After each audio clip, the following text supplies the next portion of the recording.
Podcast PWI Koordinatoriat Jakarta Barat. Assalamualaikum warahmatullahi wabarakatuh. Salam sejahtera, Om Swastiastu, nama budaya, salam kebajikan buat kita semua. Sebelumnya PWI Pokja, selamat datang nih buat Bu Kesit ya. Terima kasih. Pokja PWI Jakarta Barat. Sebelumnya PWI Jakarta Barat mengucapkan selamat menjalankan ibadah puasa di bulan Ramadan 1445 Hijriah. Puasa, Bu? Alhamdulillah. Ya.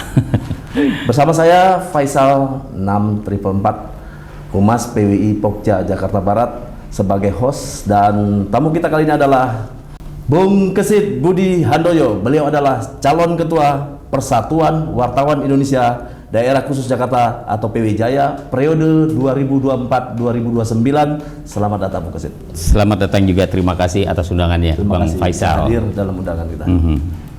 Bung Kesit. Iya.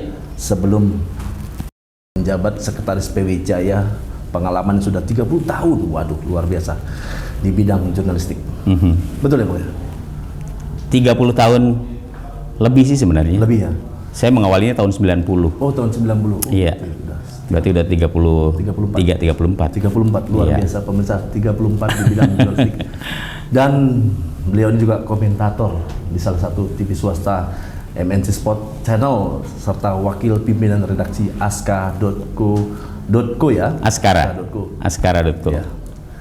Bung Kesit Handoyo dipastikan maju sebagai calon ketua PW Jaya pada pemilihan 20 April 2004 mendatang di Balai Kantor Gubernur DKI Jakarta. Saya mencoba sedikit membacakan pengalaman beliau sebagai wartawan atau jurnalistik ya. Lahir di Jakarta 27 Juli 1967, betul ya? Betul. Pengalaman di bidang selama 34 tahun lebih di bidang jurnalistik, khususnya di bidang olahraga, liputan sepak bola. Jebolan kampus Institut Ilmu Sosial dan Ilmu Politik atau IISIP Lenteng Agung. Wow, LE 32 Jakarta Selatan. Masih menjabat pelaksana tugas ketua PWI Jaya, masih menjabat. Iya. Ya. Yang paling saya agak ngeri nih, beliau adalah host, wow, dan komentator bola hingga saat ini. Apa nih yang mendorong Bung Kesit maju mencalonkan diri sebagai ketua PWI? Silakan. Iya, kalau apa yang mendorong Bang Faisal ya, sebenarnya lebih kepada ini pengabdian aja sih ya. Pengabdian untuk organisasi ya, terutama PWI, karena pertama saya sendiri sebenarnya sudah aktif ya, terlibat di organisasi PWI itu dari tahun 2004. Cukup ya, lama. 2004 saya sudah masuk sebagai pengurus seksi ya. Waktu itu ketua seksi wartawan olahraga atau SIWO ya, SIWO Jaya 2004-2009 ya. Kalau keanggotaan PWI sendiri saya dari tahun 97. Terus 2004 waktu itu diajak oleh Pak Kamsul Hasan ya, ketua PWI Jaya terpilih pada saat itu untuk menjadi ketua seksi wartawan olahraga. Itu awal mulanya saya terlibat aktif, terlibat langsung di PWI Jaya, diawali dari ketua seksi wartawan olahraga. Kira-kira nih, kita kalau orang udah bicara tentang pencalonan pasti bicara tentang visi misi. Nah, kira-kira Bung Kesit maju sebagai calon ketua PWI Jaya sekaligus memajukan wartawannya apa nih untuk visi misinya? Iya, kalau visi ke depan sebenarnya saya menginginkan ya memiliki visi PWI Jaya itu ya pertama visioner dan juga kemudian mampu menjadi organisasi yang bisa ya menghadapi tantangan setiap zaman. Ya, sekarang ini kan zaman digital ya, digitalisasi. Kita harus mampu juga. Ya harus mampu. Jadi kalau PWI kemudian tertinggal dan katakanlah terseret oleh arus zaman, kemudian kita tidak mampu untuk bisa menghadapi tantangan itu, ini akan tertinggal nantinya. Ya, jadi saya kasih gambaran, misalnya kalau zaman dulu kan kita wartawan hanya berdasarkan hanya rekaman, pulpen, note, itu aja. Mesin tik, atau kamera yang model analog. Kalau sekarang mungkin, jadi tujuannya adalah setiap kali ada perubahan zaman, setiap kali ada tantangan di setiap zaman itu PWI harus mampu, harus mampu menunjukkan eksistensinya, harus mampu untuk bisa menjawab tantangan itu. Caranya seperti apa? Ya tentunya melalui misi yang kemudian kita wujudkan dalam beragam program. Ya, sebenarnya kalau bicara misinya, bicara programnya, 2 program besarnya itu adalah kualitas dan juga kuantitas. Ya, kualitas ini meliputi banyak aspek. Ya, sementara kalau kuantitas itu kita bicara bagaimana kemudian organisasi ini bisa memberdayakan anggota-anggotanya. Ya, kalau sekarang katakanlah PWI Jaya itu kalau bicara kuantitas jumlah yang aktif ya. Ini untuk DPT Konverprov 2024-2029 itu hanya 432. Padahal kalau kita lihat secara menyeluruh anggota PWI DKI Jakarta itu jumlahnya lebih dari 3.000. Lebih dari 3.000. Lebih dari 3.000. Tapi yang aktif ya hanya itu. Anggota biasa ya. Anggota biasa yang tercatat aktif sampai saat ini itu hanya 432. Iya, hanya itu. Biasa kendalanya apa kok bisa seperti itu? Kendalanya banyak ya. Ini juga mungkin menurut saya lebih karena ada pergeseran. Ya, kita tahu bagaimana dunia media saat ini kan dari konvensional kemudian sekarang masuk di era digital. Ya. Kemudian juga kita tidak bisa memungkiri, kemudian kita juga tidak bisa menutup mata bahwa senjakala media itu kan terjadi. Banyak media-media massa konvensional cetak itu yang tutup. Ya. Kemudian hadirlah media-media digital. Online. Ya, online. Online pun ternyata juga tidak semua mampu bertahan. Ya. Di tengah derasnya arus media sosial, online media pers ini kan seperti apa? Menurut saya seperti tertinggal. Ya. Karena terbagi-bagi tadi. Lebih karena saat ini orang lebih bisa mengeksplor dirinya, orang lebih bisa mengaktualisasikan dirinya ketika ada media sosial. Saya ambil contoh begini, dulu orang kalau mau ngetop, ya kalau nggak diwawancarain wartawan, nggak ada di koran, jangan harap bisa ngetop. Ya itu. Ya. Betul. Sekarang meskipun ada koran, meskipun ada media online, tanpa itu kita nih bisa ngetop misalnya melalui media sosial, menjadi konten kreator yang simpel seperti itu. Kita bisa mengeksplor diri kita. Sekarang kan kita banyak nih orang-orang yang ngetop, YouTuber, kemudian juga ada yang namanya selebgram. Dari orang yang tadinya kita nggak kenal siapa dia, tiba-tiba karena dia aktif di media sosial, followernya banyak, kemudian akhirnya dia menjadi nggak lihat rekornya lagi, tidak melihat track recordnya lagi. Itu termasuk kendala itu. Iya, itu salah satunya gitu ya. Itu salah satunya. Jadi kenapa kemudian wartawan pada akhirnya harus bisa menjawab tantangan itu gitu loh. Mosok kalah sama konten kreator, mosok kalah sama YouTuber, mosok kalah sama TikTokers. Kira-kira seperti itu. Bisa nggak Bu, itu terkait dengan misalnya kita kadang-kadang kita terkendala dengan undang-undang jurnalistik hingga kita tidak bisa mengeksplor terlalu berlebihan. Itu bisa nggak masuk ke itu? Begini, ketika kita memproklamirkan diri terjun di dunia jurnalistik, ya memang ada rambu-rambunya. Kita punya undang-undang pers, kita punya yang namanya kode etik jurnalistik, kita punya yang namanya kode perilaku. Ya, artinya apa? Ada batasan-batasan yang tidak bisa kita langgar, ya. Karena apa? Karena ketika kita bicara soal media massa, pers, berarti ada tanggung jawab yang kita emban, ada tanggung jawab yang kita bawa, yang tentunya harus bisa kita wujudkan, ya, dalam bentuk misalnya ketika kita membuat sebuah tulisan, sebuah berita. Itu kan bentuknya adalah tanggung jawab, ya. Bagaimana efek dari tulisan yang kita buat, ya. Dampaknya seperti apa. Kalau di media sosial, kita tidak dituntut tanggung jawab itu. Tapi ketika kita bicara media pers, itu tadi ada rambu-rambunya, ada tanggung jawab yang harus kita pikul ketika kita sudah membuat sebuah pemberitaan atau membuat sebuah tulisan. Jadi ini ya yang membedakan gitu. Makanya kenapa pers itu, wartawan itu kemudian dituntut untuk bisa memahami apa undang-undang pers, apa itu kode etik jurnalistik, dan apa itu kode perilaku. Maksudnya apa? Maksudnya supaya pada saat kita bekerja, pada saat kita bertugas, kita sadar ya bahwa kita juga diawasi ya oleh peraturan. Jadi tidak semena-mena seperti kalau kita menjadi yaitu tadi misalnya menjadi YouTubers atau kita aktif di media sosial yang sifatnya lebih kepada individu. Begitu. Ya paling nggak kalau mereka kan sanksinya hanya ditutup, istilahnya dia punya kontennya dihilang, dihapuskan aja. Iya, iya. Kalau kita kan bisa panjang kali lebar, bisa dipanggil Dewan Pers. Betul.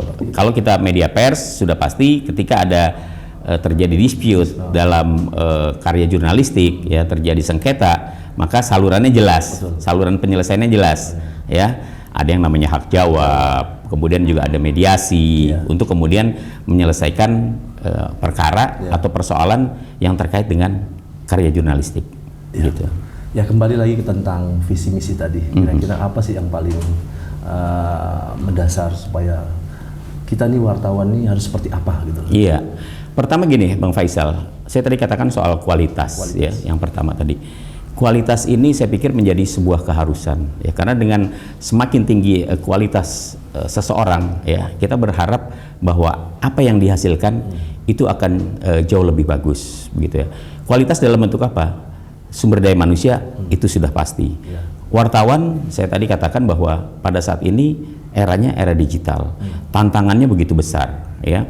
Jangan sampai kemudian wartawan tidak mampu untuk menghadapi tantangan ke depan, kan seperti itu, terutama anggota-anggota PWI Jaya. Maka dari itu saya memiliki program bahwa kualitas sumber daya manusia, kualitas dari anggota-anggota PWI Jaya itu harus baik, harus tinggi. Caranya seperti apa? Banyak ya, misalnya dengan melakukan pelatihan, banyak program yang bisa mungkin diawali dengan presentasi. Iya, banyak program yang bisa dijalankan. Saya ambil contoh yang sederhana begini nih, koordinatoriat Jakarta Barat. Saya pikir ini bisa menjadi role model ya buat pokja-pokja yang lain ya, buat unit-unit yang lain bahwa kehadiran podcast lah di PWI di wilayah Jakarta Barat ini kan tentunya bukan sekedar asal ikutan. Saya yakin bukan karena ikutan. Pak Kornel bikin ini pasti karena ada tantangan. Betul. Karena ada challenge. Karena ingin mengaktualisasikan dirinya bahwa bahwa di Jakarta Barat ini ada gitu. Dan kegiatan-kegiatan yang dibuat sudah pasti kegiatan yang sangat positif. Ya. Nah, untuk bisa menghasilkan sebuah produk podcast yang bagus, itu kan dibutuhkan sumber daya manusia yang bagus juga. Begitu. Betul, bagaimana menjadi host yang baik, bagaimana mengedit supaya tayangan yang dibuat ini kemudian menarik pemirsa, itu kan ada ilmunya gitu loh. Nggak semena-mena kemudian atau nggak serta-merta kita buat begitu aja gitu. Ada barang fisiknya. Betul. Nah, dalam situasi seperti ini tentunya SDM yang ada itu kan harus meningkatkan dia punya kemampuannya ya.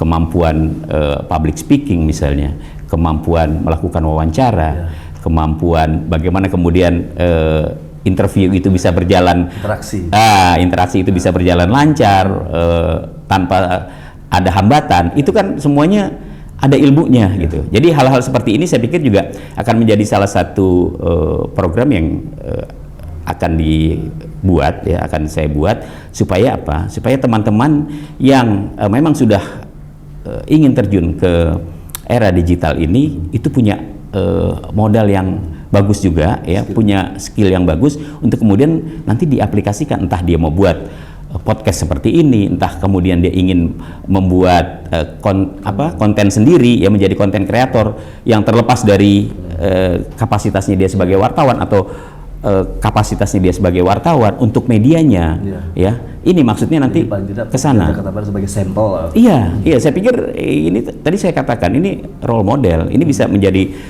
contoh yang bagus begitu loh. Oh, ternyata teman-teman di Jakarta Barat kreatif ya gitu loh. Bisa mengundang pejabat, bisa interaksi gitu. Dan jangan lupa sekarang ini ya, orang tuh lebih senang melihat tayangan-tayangan seperti ini loh. saya tidak mengatakan bahwa orang udah malas membaca, enggak gitu. Tapi orang pengen yang lebih simpel, orang yang pengen langsung direct mendengarkan pesan-pesan apa sih yang disampaikan oleh si narasumber, atau pertanyaan-pertanyaan apa sih yang disampaikan oleh si host. Itu bisa nggak kalau saya simpulkan bahwasanya pemirsa sekarang atau masyarakat sekarang lebih suka hanya mendengarkan daripada karena mereka lebih sibuk dengan asik dengan gadgetnya. Jadi sambil mendengarkan sambil dia berinteraksi dengan kita. Iya, menurut saya kecenderungannya seperti itu. Kecenderungannya seperti itu bahwa tetap banyak masyarakat yang masih suka membaca gitu ya. Tapi tidak sedikit pula yang memang lebih senang mengambil yang simpel-simpel aja, langsung dalam bentuk gambar, ada audionya, mereka langsung masuk tuh, biasanya begitu. Lebih cepat. Iya. Oke, pertanyaan selanjutnya buat Bung Gesit. Selama pencalonan, ada nggak sih kendala, misalnya administrasi, persiapan, dukungan keluarga, atau sosialisasi seperti itu? Tidak ada, mengalir begitu aja sih ya. Dari pihak keluarga misalnya? Nggak ada. Keluarga saya itu tahu, saya itu orangnya senang berorganisasi. Itu modal utama rata-rata. Iya, saya bukan cuma di PWI aja ya, saya juga ada organisasi-organisasi lain yang saya juga aktif ya, entah itu di komunitas, entah itu di organisasi misalnya teman-teman yang hobi olahraga, itu juga saya aktif. Sebagai di organisasi PWI dengan yang biasa dilakukan seperti reporter olahraga, kan itu sedikit agak berbeda. Enggak, sebenarnya sama aja gitu loh. Toh organisasi itu kan sebenarnya hanya wadah, menurut saya ya, itu wadah untuk bagaimana kita bisa membangun atau memanfaatkan ya apa yang kita miliki untuk membangun organisasi ya. Pertama memang waktu waktu ya, kemudian ide, pikiran, itu yang mau kita sumbangsihkan kepada organisasi. Kenapa? Ya saya punya waktu ya untuk mengurus organisasi. Kenapa tidak saya kemudian dedikasikan waktu saya itu untuk organisasi. Tapi yang perlu saya garis bawahi juga bahwa ketika kita memimpin atau kita mau aktif di organisasi, lagi-lagi bahwa itu adalah sifatnya pengabdian, ya pengabdian. Bukan, jangan kemudian organisasi itu dijadikan untuk yang neko-neko, karena tujuan kita adalah bagaimana organisasi ini bisa besar, eksistensi organisasi ini bisa terdengar, terlihat di masyarakat dengan kegiatan-kegiatan yang berdaya guna. Gitu. Tadi kita bicara tentang visi misi, kemudian tantangan. Ini kita bicara tentang bagaimana kalau untuk melakukan kemampuan para wartawan. Bu Gesit punya konsep apa nih untuk para wartawan? Iya, tadi saya juga bilang bahwa dunia digital, dunia online itu tantangannya semakin tinggi. Jangan lupa juga, dan kita juga tidak menutup mata bahwa masih banyak teman-teman kita, anggota-anggota PWI Jaya yang bekerja di media yang istilahnya kalau mau saya katakan bukan media besar, ya, bukan sebuah media yang kepemilikannya itu berbentuk korporasi, ya, yang sudah begitu lengkap lah, mereka mau bikin apa aja bisa, ya. Di PWI Jaya itu jujur aja, teman-teman kita ini medianya adalah media yang menengah, ya, menengah. Ada juga beberapa yang medianya di media ya peringkat atas lah seperti itu, tapi jumlahnya lebih banyak media-media yang menengah.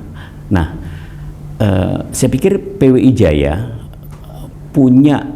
harus punya ya keinginan untuk bisa meningkatkan kualitas ya sumber daya manusia anggota-anggotanya untuk bisa ikut membangun medianya ini supaya bisa tumbuh besar. Ya mungkin kalau di media-media besar mereka bisa mengikuti pelatihan langsung dari kantornya.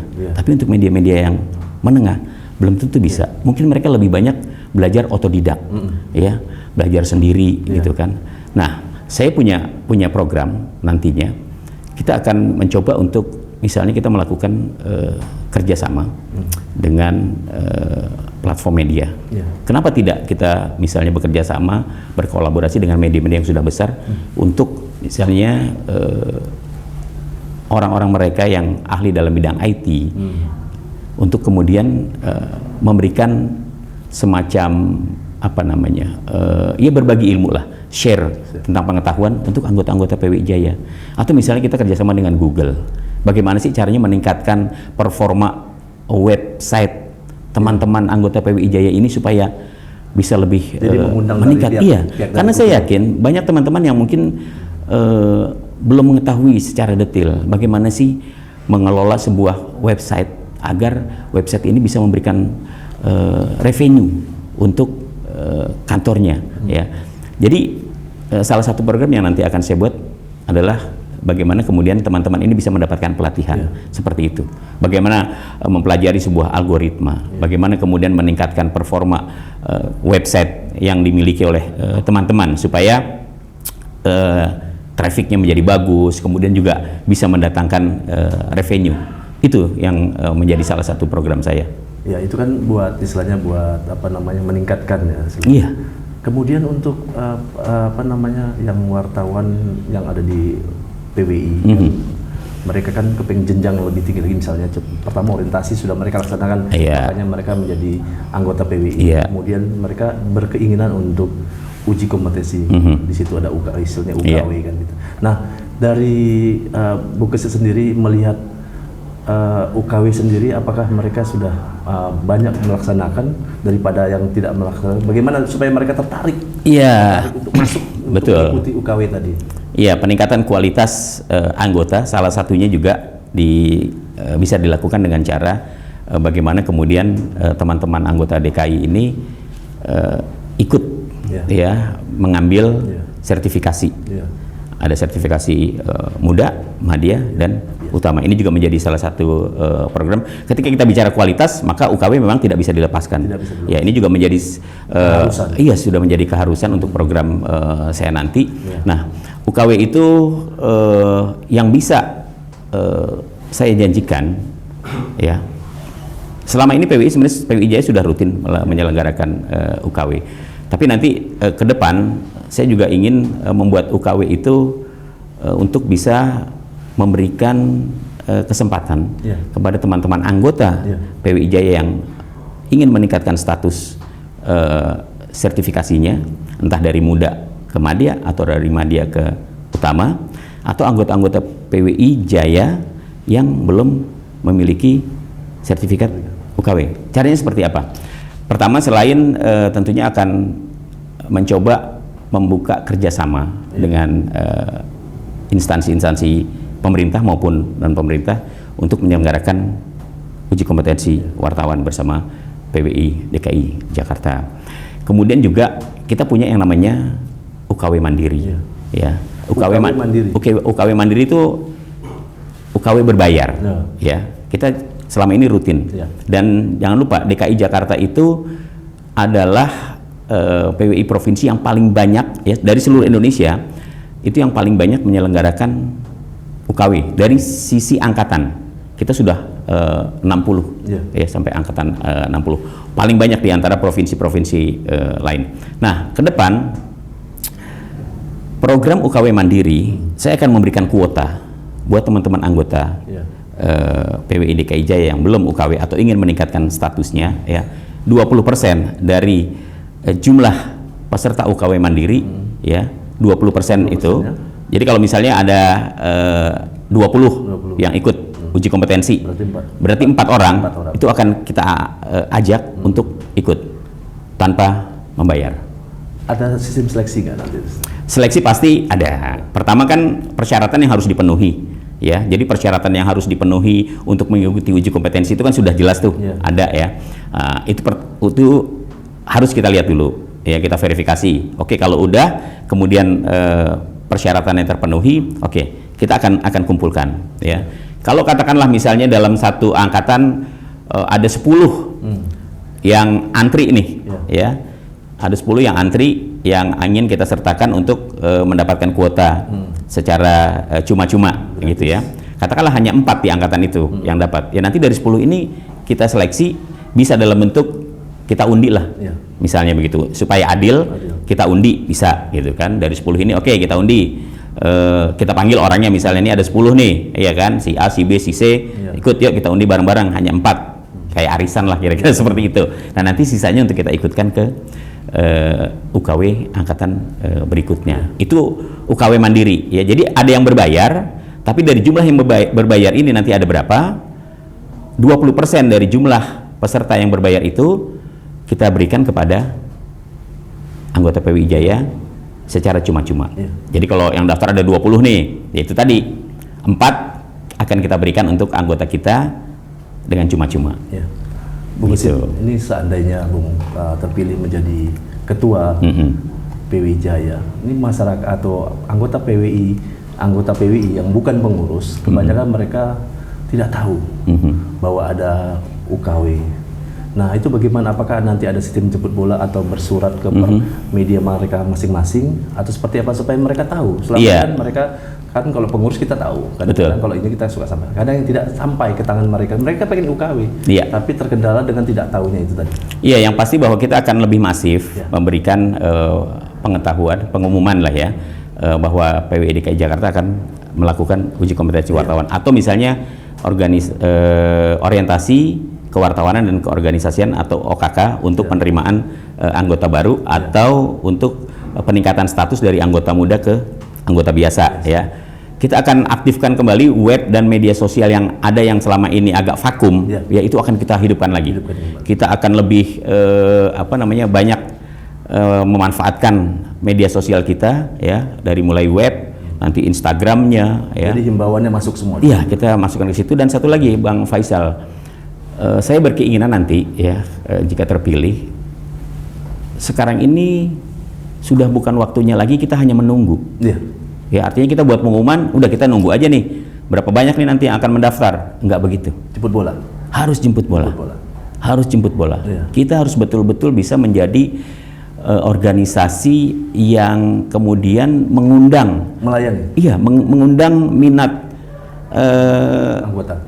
Orang lain lah ya. Saya mengincar kan kaum milenial. Saat ini kan banyak kaum milenial yang menjadi wartawan. Ya, kita jemput bola. Kalau perlu kita bekerja sama dengan media-media besar, ya, kita masuk ke sana. Kita mengadakan sosialisasi di sana. Bimtek lah ya. Iya, kita ikut memberikan sosialisasi ke sana. Yuk, ini loh keuntungan Anda kalau Anda mau ikut di organisasi profesi kewartawanan PWI. A, B, C, D kita jelaskan dengan harapan supaya anak-anak muda ini, wartawan-wartawan muda ini tertarik. Jadi kita nggak bisa lagi kemudian kita hanya buat pamflet, kita buat leaflet, kita buat pengumuman di Instagram atau di website, kemudian kita nunggu sampai mendekati deadline-nya, oh ternyata hanya 20, ya udah yuk kita bikin. Nggak begitu lagi. Jadi kita harus aktif menjemput bola, mensosialisasikan apa itu PWI, ya, apa keuntungannya jika Anda ikut bergabung bersama PWI. Jadi salah satu yang hilang ya, menurut saya di PWI Jaya ini, anggota-anggota yang ada pada saat ini, jujur saja, kalau dulu ketika masih zaman Orde Baru, masih dikenal hanya ada satu organisasi kewartawanan PWI, itu kan kita tahu PWI itu anggotanya dari koran-koran besar, media-media besar, ya, orang-orang yang punya nama. Tapi sekarang ketika era online, itu media-media besar, katakanlah media-media mainstream, media-media arus utama, itu sedikit banget yang jadi anggota PWI. Apa karena mereka sudah membentuk organisasi lain selain PWI? Selain ada organisasi kewartawanan lainnya ya, seperti Aliansi Jurnalis Indonesia, Ikatan Jurnalis Televisi Indonesia atau IJTI, ada juga kemudian Asosiasi Media Cyber Indonesia ya, atau Serikat Media Cyber Indonesia atau Jaringan Media Cyber Indonesia. Itu bisa aja menjadi salah satu penyebab kenapa kemudian minat orang untuk masuk menjadi anggota PWI itu berkurang. Itu bisa saja gitu ya terjadi, atau bisa juga memang ngapain sih gue ikut organisasi wartawan, orang di kantor gue aja juga gue udah sibuknya udah setengah mati, kira-kira seperti itu ya. Tapi nggak apa-apa gitu ya, anggapan-anggapan seperti itu sah-sah saja. Tapi makanya kenapa kemudian kita harus itu tadi menjemput bola, memberikan pemahaman kepada mereka, memberikan sosialisasi kepada mereka bahwa ayo kalau Anda ikut PWI, ini loh keuntungannya, kira-kira begitu. Memang Seperti itu yang harapan kami para wartawan di lapangan, sifatnya jemput bola karena ketidaktahuan anggota dengan kesibukan tadi. Betul. Jadi bukan hanya di kantor, tapi di lapangan mereka tidak tahu. Tapi kalau ada informasi atau media memberitahu, kita akan membuka. Ada kabar apa nih PWI Jaya, kan seperti itu. Iya, jadi segala saluran komunikasi akan kita manfaatkan ya untuk menarik minat teman-teman wartawan muda untuk ikut ke PWI.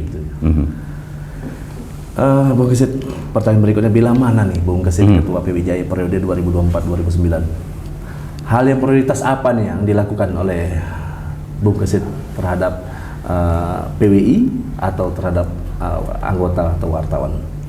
Ya, yang pasti bahwa untuk periode mendatang ya 2024-2029 sebenarnya memang banyak PR nih, banyak tantangan untuk kepengurusan periode berikutnya.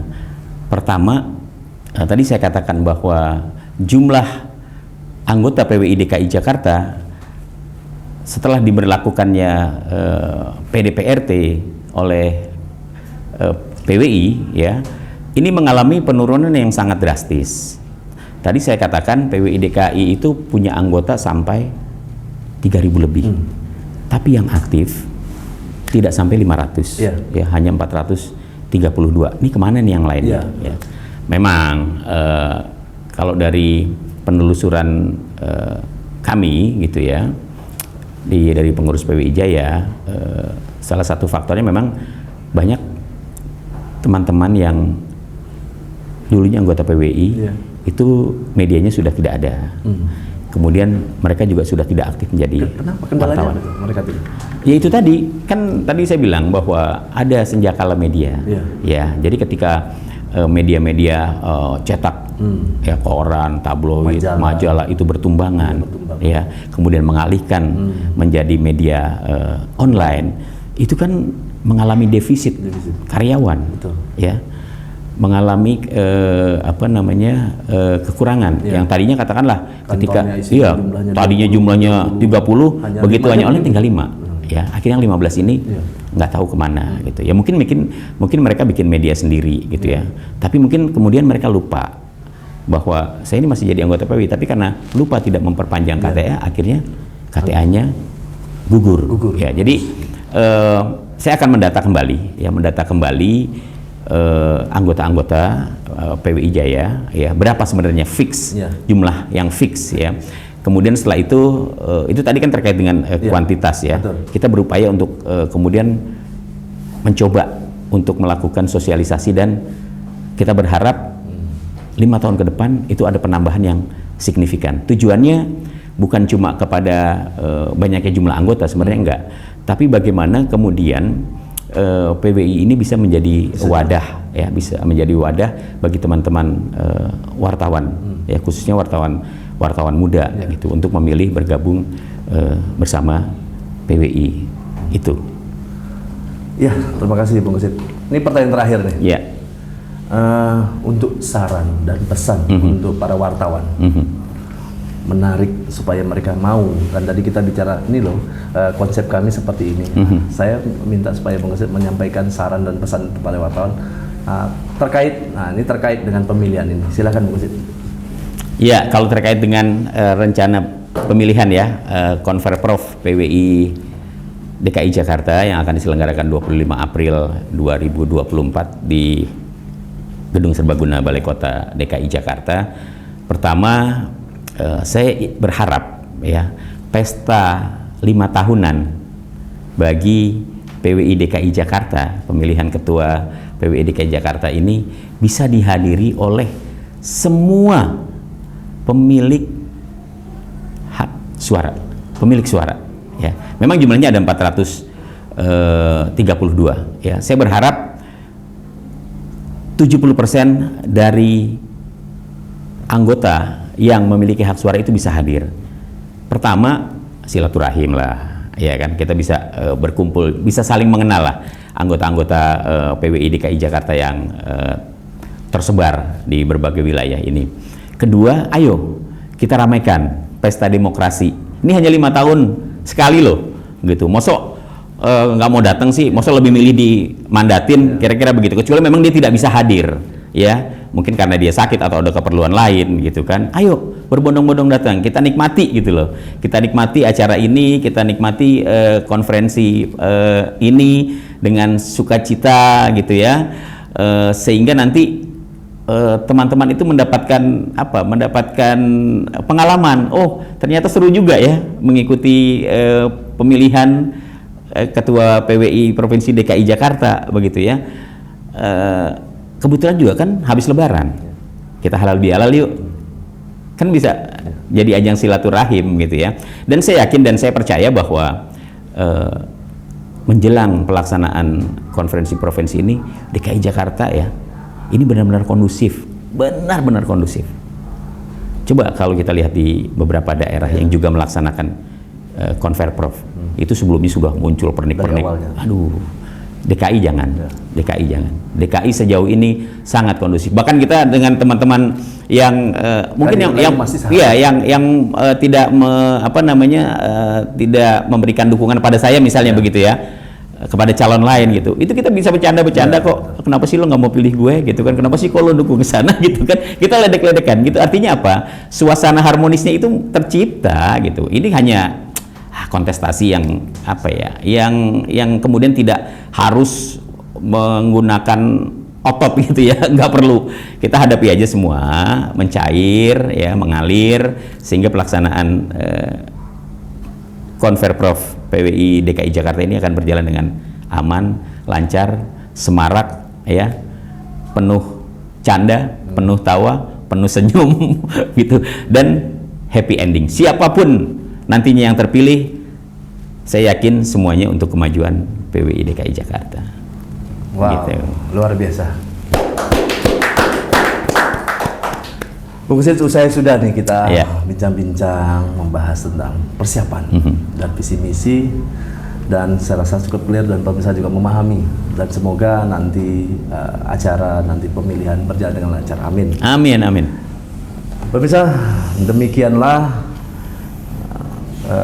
usai sudah ya acara podcast kita bersama dengan calon Ketua PW Jaya periode 2024-2029, Kesit Budi Handoyo. Dari Balai Pokja PWI Jakarta Barat, saya Faisal 644 sebagai host bersama dengan Bung Kesit Budi Handoyo undur diri dulu. Wassalamualaikum warahmatullahi wabarakatuh. Waalaikumsalam warahmatullahi wabarakatuh. Terima kasih.